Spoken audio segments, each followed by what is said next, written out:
Salut, c'est Franck Taluto. Après un premier épisode centré sur son passage à l'AS Saint-Etienne, Fousseni Diawara raconte ici sa nouvelle vie. Membre durant 7 ans du staff de la sélection malienne, engagé dans un processus de reconstruction, il revient sur cette expérience, sur le contexte géopolitique sur place et évoque la suite de ses aventures comme entraîneur. Le Sud Vert numéro 33, épisode 2, ça commence maintenant.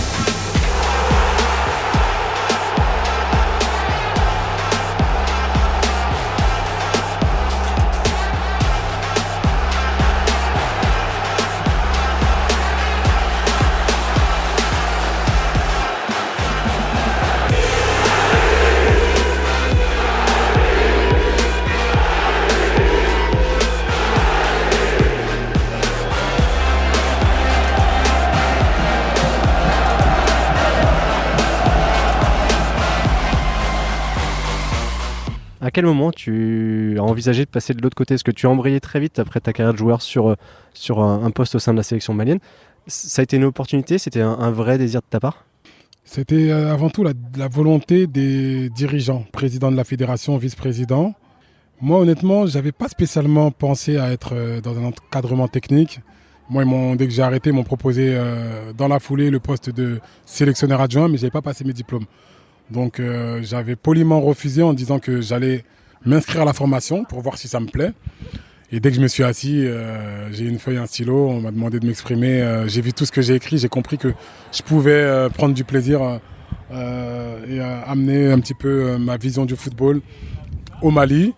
J'ai passé mes diplômes et ça m'a beaucoup plu. Et derrière, j'essaie de me perfectionner, j'essaie d'améliorer mes compétences d'entraîneur quotidiennement. Et ça a été, comme je vous disais, j'étais pas spécialement prédestiné à être sur un banc, à jouer des matchs de haut niveau. Et aujourd'hui, je suis fier d'être là et je le fais avec beaucoup de plaisir et de passion surtout. Moi, c'est la passion qui me guide. Sans ça, j'irai nulle part. Tant que je prendrai du plaisir sur un banc, je continuerai. Et, j'ai envie de même dire que là, elle n'a même pas commencé. J'ai que 42 ans. Donc j'ai beaucoup à apporter encore, peu importe le niveau, hein, je précise bien. J'ai eu la chance d'être aux côtés d'un sélectionneur et diriger des matchs de haut niveau. J'espère que ça va continuer. C'est vrai qu'on n'a pas forcément évoqué la sélection en tant que joueur. Quelle place elle a occupé dans ton cœur, cette sélection malienne ? Une place très importante. Très très importante parce que déjà elle a duré 14 ans, c'est-à-dire quasiment toute ma carrière. Puisque j'ai commencé à 18 ans, de 18 à 19 ans, à 20 ans, je n'étais pas en sélection. Et j'ai été en sélection de 20 ans à 21 ans à 34 ans. Voilà, 20 ans à 34 ans. Donc toute ma carrière, j'ai été international. Jouer pour son pays d'origine, parce que je suis franco-malien, ça a été, comme je vous disais, un honneur, un privilège. Je me suis battu pour ma sélection sans rechigner, malgré les difficultés, sur un plan structurel notamment. J'en ai fait abstraction et je suis fier de ça, quoi. Je suis fier parce que les équipes africaines sont souvent pointées du doigt pour le manque d'organisation, le manque de sérieux à plusieurs niveaux. Mais les problèmes au Mali ne sont pas que dans le football. La population malienne souffre encore plus que l'équipe de football. Donc moi, personnellement, je me devais de montrer l'exemple. Jouer Coupe d'Afrique, faire 3 demi-finales, 18 matchs de CAN, avoir 55 sélections, porter le brassard du Mali, de l'équipe nationale du Mali à 6 reprises. Pour moi, mais que demander de plus en fait ? Ça a été que du bonheur. Tu l'as dit, toi tu as grandi en Île-de-France, famille malienne. La culture était très présente à la maison ? Oui, elle était très présente à la maison, mais la culture franco-malienne. C'est-à-dire que nous, on était élevés par l'école de la République. Je suis français à part entière, hein. J'étais à l'école, j'ai grandi avec l'éducation française. Donc nos parents, ils nous inculquaient l'éducation malienne, mais nous, entre guillemets, on les éduquait dans l'éducation française. Donc mes parents, et je trouve ça extraordinaire, moi, ma mère ne parlait pas un mot de français. Aujourd'hui, elle parle français couramment. Nous, tout petits, dès qu'on est rentré à l'école, on lui a, entre guillemets, un petit peu appris à parler le français à ma maman, qui était mère au foyer à l'époque. Donc moi, je trouve ça formidable d'avoir cette double culture. Il y a des joueurs qui sont confrontés à un choix très difficile. C'est de faire le choix de jouer pour leur pays d'origine ou la France. Moi, j'ai pas eu besoin parce que j'avais pas les qualités pour jouer en équipe de France. J'ai joué avec l'équipe du Mali, mais je suis supporter français aussi. Je suis l'équipe pour la Coupe du Monde. En 98, j'avais le maillot de Lilian Thuram avec le numéro 15 sur moi. En 2018, en ayant joué 14 ans pour le Mali, j'ai supporté aussi la France. Donc, c'est avec cette éducation qu'on nous a donnée et ces valeurs qu'on peut retrouver en Afrique, mélangées à ce qu'on nous inculque en France, pour moi, le mélange, entre guillemets, le cocktail, il est parfait. Il est formidable. Et c'est aujourd'hui ce que j'essaie de transmettre à mes enfants qui sont nés en France, de parents français, puisque moi je suis français avant d'être malien en réalité, puisque je suis né en France, j'ai grandi en France, etc. Et ben aujourd'hui, j'essaie d'un petit peu leur inculquer ce que j'ai appris au Mali de mes parents et aussi en sélection de ma famille au Mali, mes oncles, mes tantes qui vivent au Mali. Le Mali, tu te rappelles de ta première fois là-bas ? Bien sûr. Tu avais quel âge ? J'avais 16 ans. 15 ans, j'allais fêter mes 16 ans, bien sûr. J'ai été pour la première fois en 96 en vacances. Et je vais être honnête, j'ai pris une claque. Voilà. Quand je vois des petits de mon âge, des garçons de mon âge qui jouent au football avec une petite bouteille en plastique, qui n'ont même pas de chaussures pour jouer au football, et que moi je me plains parce que j'ai pas le dernier maillot de mon club préféré, ça me fait comprendre des choses, hein. Énormément. J'ai pris une claque et surtout ça m'a changé en tant qu'homme. Voilà. Ça m'a changé, j'ai gagné en maturité, j'ai arrêté de me plaindre pour un oui ou pour un non. Et voilà, ça m'a permis d'apprendre à faire la part des choses et de me dire aussi, on a de la chance en France en réalité. On a de la chance de grandir dans cet environnement. J'ai eu la chance de recevoir cette éducation, d'avoir eu la chance d'aller à l'école. On a des gamins qui sont dans la rue, qui ne savent même pas ce qu'ils vont manger le soir. Donc, c'est ce qui m'a permis aussi de me connecter de la réalité de mon pays, de la vie. Et ça m'a servi, et ça me sert encore aujourd'hui. Ça me servira toute ma vie. Ouais. T'es rentré vraiment changé de ce voyage ? Vraiment changé, parce que je devais rentrer en centre de formation au Red Star.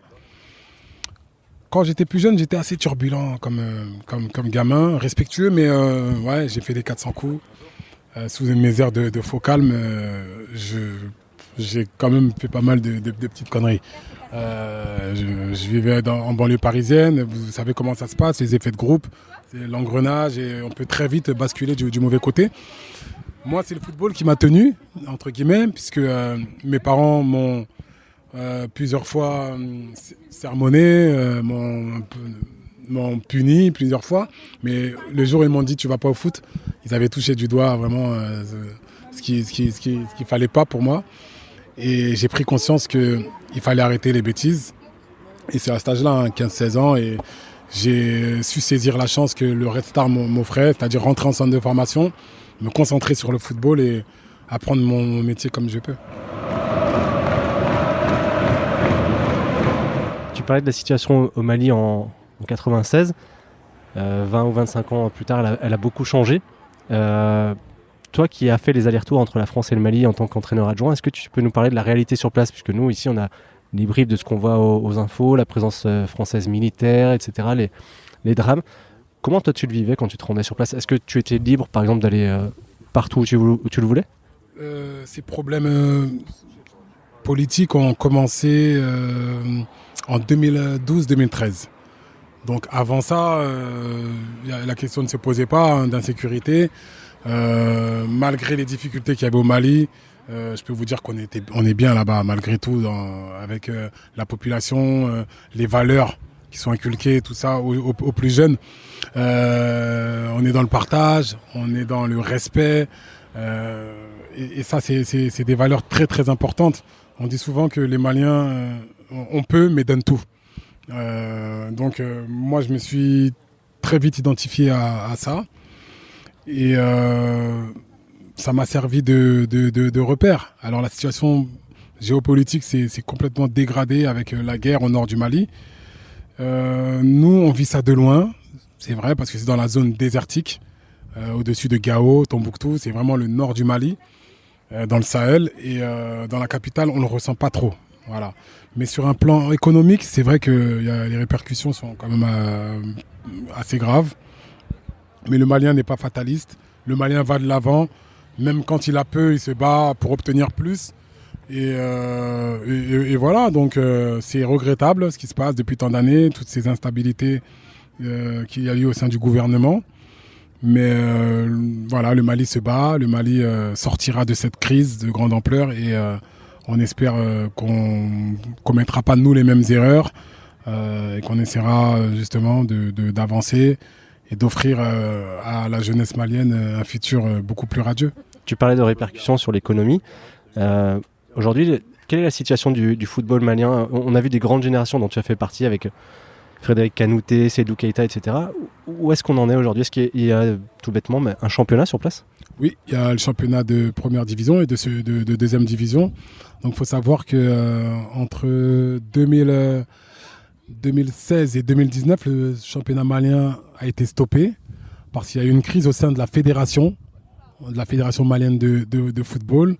Donc voilà, on va dire que pendant 3 ans, ça a été le chaos total. Lorsque je suis arrivé en tant que team manager en 2015, on était en plein dans cette crise. Enfin, la crise allait commencer plutôt parce que ça a commencé en 2016. Moi, je l'ai vécu de plein fouet et puis ça a été difficile pour les joueurs locaux surtout. Et en sélection, on a commencé un cycle, on a pris une page blanche et on a commencé un cycle de reconstruction, créer une équipe, une dynamique de groupe, une identité de jeu pour repartir de l'avant et remettre le Mali dans le top 10 africain. C'est fait aujourd'hui, le Mali est 8e. Le Mali avance à une équipe, surtout à des joueurs qui ont pour la plupart formé dans des académies maliennes qui ne se sont pas arrêtés de travailler, ont trouvé des clubs en Europe et aujourd'hui arrivent à améliorer le niveau de l'équipe nationale. Ça, c'est une chose. Ensuite, le championnat local, il est reparti. Et ça, c'est depuis 2019. Et ça, c'est une bonne nouvelle. Voilà, on ne peut rien faire sans le football amateur, que ce soit en France ou en Afrique. Et le Mali repart. Ça va prendre du temps, mais c'est les moyens qui manquent surtout. C'est les moyens.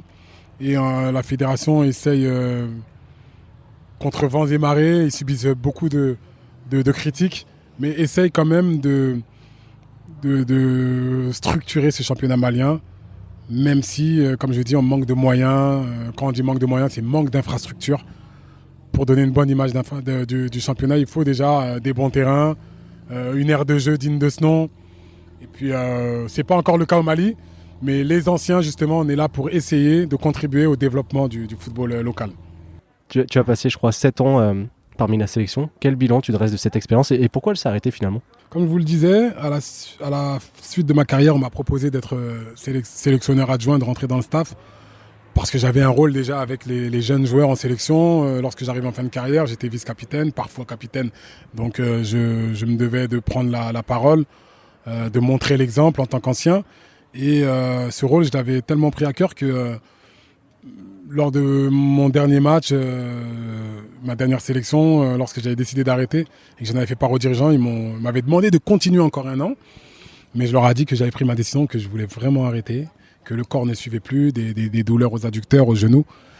Ils m'ont dit, bon d'accord, il n'y a pas de problème. Et spontanément, ils m'ont demandé de rentrer dans le staff. Donc je leur ai dit, mais j'ai pas de diplôme d'entraîneur. Ils m'ont dit, d'accord, pas de problème, donc on peut te proposer le poste de team manager. Donc j'ai été team manager pendant 2 ans.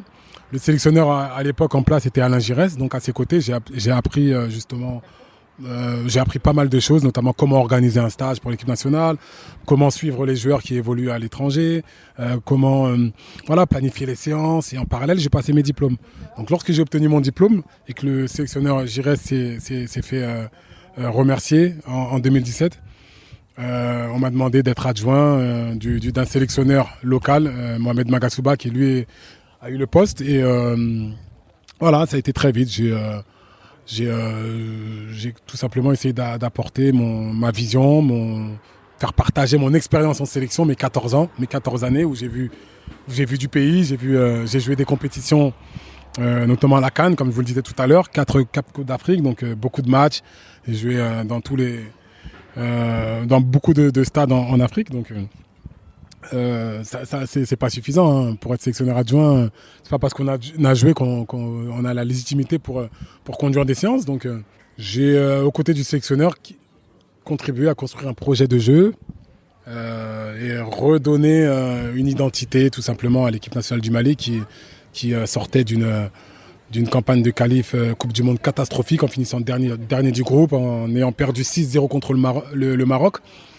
Donc voilà, cette reconstruction a été difficile, mais elle a été pour moi très passionnante. Elle a été passionnante et elle a fini au mois d'avril sur un match de barrage, Coupe du Monde. Donc on a pris l'équipe, comme je vous le disais. On était dernier du groupe, défaite 6-0. Et on a fini en barrage, premier du groupe, invaincu, 0 but encaissé, meilleure attaque. Et un match de barrage perdu contre la Tunisie, 1-0. Donc on peut se dire quand même qu'il y a eu du travail. Il y a un groupe qui a été construit. On a loupé de peu cette Coupe du Monde au Qatar. Mais les bases sont solides. Les fondations sont très solides. Et l'équipe, moi je pense qu'elle est le sélectionneur va récupérer une équipe en bon état et c'est pour moi le plus important. À titre personnel, pour toi, c'était la fin d'un cycle ?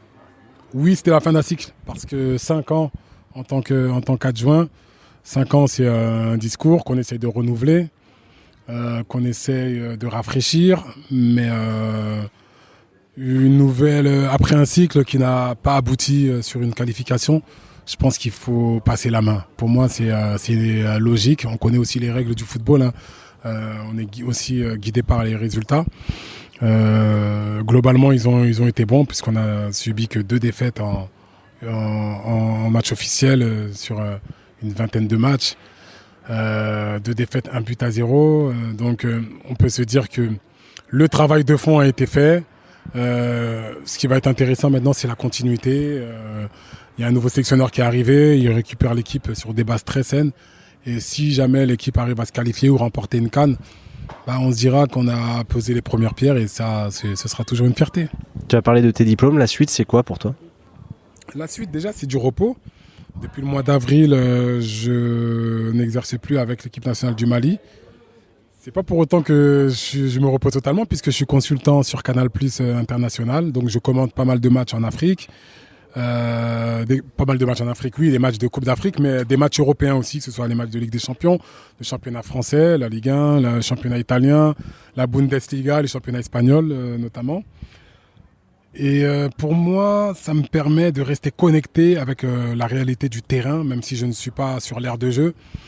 J'analyse beaucoup de matchs. Qui dit analyser des matchs, beaucoup de scénarios de matchs.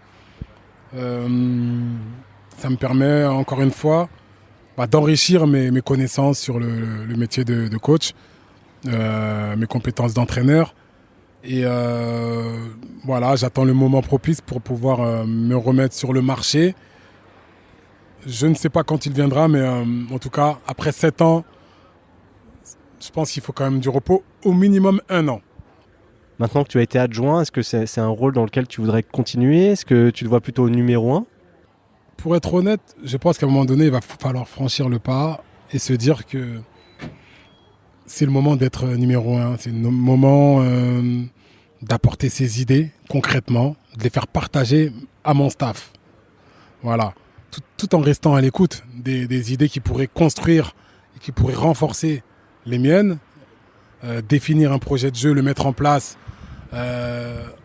et surtout le faire passer aux joueurs, c'est-à-dire faire passer mes messages, faire passer ma vision du football, la manière dont j'ai envie que mon équipe joue, c'est transmettre entre guillemets mon identité, ma vision du football à mes joueurs à travers un système de jeu, une animation. Donc voilà, c'est l'étape, c'est une suite logique, je dirais, et je pense que je suis prêt pour ça. Donc, est-ce qu'elle se fera en club ? Est-ce qu'elle se fera en sélection ? Est-ce qu'elle se fera sur le continent européen ou africain ? Je reste ouvert, même si aujourd'hui, je dirais que exercer sur le continent africain serait aussi une suite logique pour moi. D'accord. Parmi les personnes que tu as côtoyées, toi en tant que joueur et elle en tant qu'entraîneur, que ce soit à Saint-Etienne ou ailleurs, est-ce qu'il y en a une ou plusieurs qui t'ont particulièrement inspiré? Qui m'ont inspiré, oui, beaucoup. Je me suis beaucoup inspiré de ce que j'ai vu ou entendu durant toutes ces années chez les pros, des coachs qui m'ont eu entre leurs mains. J'étais très curieux à l'entraînement, j'observais beaucoup le sens tactique d'Antonetti, le management d'Eli Bope ici à Saint-Etienne, l'intelligence d'un Rudy Garcia qui était adjoint, et je mettrais même Christophe Galtier qui était aussi adjoint mais qui avait l'étoffe d'un numéro 1. Mélangé à mes propres idées, je veux dire, je pense qu'on s'inspire de toutes ces choses-là, quoi. On n'invente rien dans le football. Et aujourd'hui, pour moi, ça a été très enrichissant de connaître tous ces entraîneurs. J'oublie pas, par exemple, un coach comme Olivier Pantaloni qui est à Ajaccio, qui fait un travail formidable.